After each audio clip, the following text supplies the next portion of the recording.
Bonjour Gaël. Bonjour Fanny. Alors, merci d'être avec nous à ce Master Club. On va parler avec vous ce matin de la rentabilité de la distribution des réseaux de distribution. Oui, c'était un des sujets du Cercle Lab cette année, quel modèle et pour quelle rentabilité. Et en fait, la rentabilité des modèles dépend vraiment de ce qu'on veut adresser.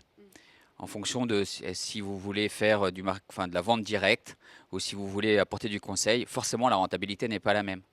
Et en fait, il faut vraiment trouver l'adéquation entre la façon dont vous voulez protéger les gens, les produits que vous allez leur proposer. Et ensuite, il faut regarder le modèle de distribution. Et après, on peut essayer d'améliorer cette rentabilité. Mais il n'y a pas de mauvais modèle ou de bon modèle par rapport à ce sujet. Et qu'est-ce que ça vous a apporté justement d'en discuter, d'y réfléchir à ce sujet au Cercle Lab durant toute cette année? Qu'est-ce qui en est ressorti?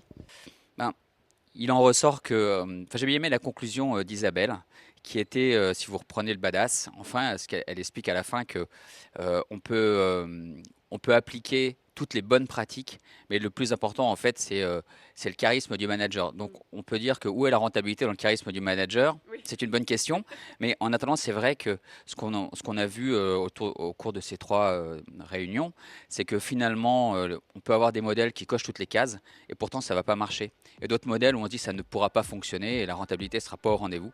Et finalement, par la personnalité des dirigeants ou du responsable, eh ben, ça fonctionne. L'humain est extrêmement important. Encore une fois, on en parle avec vous et merci beaucoup pour ce sujet, Gaël. Je vous en prie.